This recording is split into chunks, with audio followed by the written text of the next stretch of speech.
Our current paradigm was created by those men and women who are now long gone. Their sacrifice and dedication made it possible for the United States to become the world's lone superpower.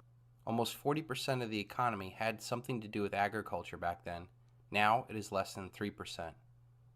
Back then, people could farm on their own gardens, raise their own livestock, and take care of themselves. Now we rely upon corporate food, and the food that we get has no nutritional value. Back then, people knew what real wealth was. They had gold and silver in their money. Now we think the digits in our brokerage account is wealth. Back then, people had a strong family and community support systems to help them. Multi-generational housing was very common. Now we live little lives of narcissism.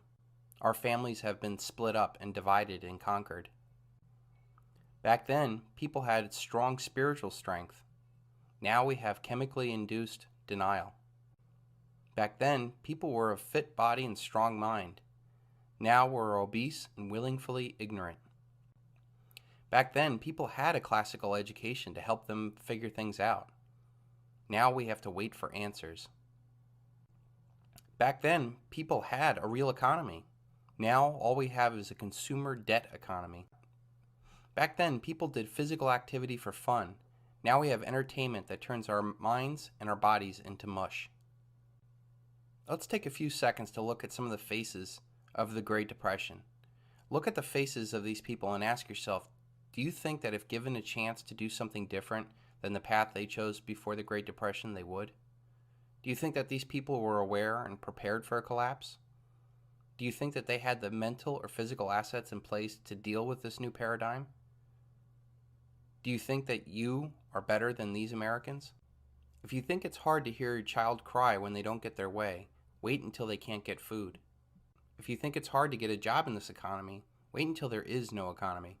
Can you imagine strapping all your family's wealth into a car and then traveling across country with the hopes of actually finding a job? Right now, the average American is actually worth less than a Bangladeshi peasant. The reason why is because that peasant does not have trillions of dollars worth of debt tied around their necks. They may be poor, but they're not in debt. The very real world coming takes a lot of effort and patience to succeed, and that is something that our society is in short supply of. While tent cities are popping up here and there, the real crippling of poverty is just getting started. The generation that made it through the Great Depression would often say, "We didn't have much, but we had each other." This stands in stark contrast to today, where we have so much, but no one to share it with. We can survive anything together, but when the average American family has been divided and conquered, we have very little hope. The generational support system has been ripped from our human experience, and it is a key of getting back on our feet. Emotionally tough people can make it through anything. They can move on and adapt. But emotionally weak people break because they've never been challenged. Those that have been bred to thrive in a collectivist paradigm, to do as they're told and not ask questions, will be left destitute when there is no one to tell them what to do as the paradigm collapses. Only those with the power of critical thinking will be able to adapt to this new reality. Physical poverty is one thing, but mental poverty is quite another. Everything you know is probably dependent upon this paradigm. Ask yourself this question: what real value do you have to a post-dollar collapse environment? How many men sacrificed time with those that mattered, chasing after an illusion that failed them the moment they reached for it? Think about all those things that we work so hard for and how quickly they can become worthless when the paradigm collapses. McMansions and Ponzi scheme retirements are the real dream, while now the only dream that they have is about the real relationships and opportunities long gone.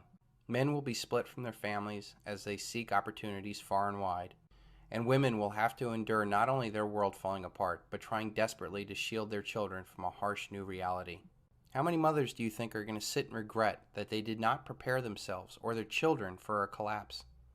How many wish that they had not wasted their time and energy and money chasing after things that mean nothing? After all, how important is fashion, soap opera, and reality TV? Perhaps the most famous picture of the Great Depression was of Florence Owens Thompson, taken by Dorothea Lange. Dorothea Lange wrote in her notes from the 10-minute photo shoot, 7 hungry children. The father is a native Californian, destitute in pea pickers' camp because of their failure of the early pea crop. These people had just sold their tires to buy food. I did not ask her name or her history. She had told me her age and that she was 32 years old. She said that they'd been living on frozen vegetables from the surrounding fields and the birds the children killed.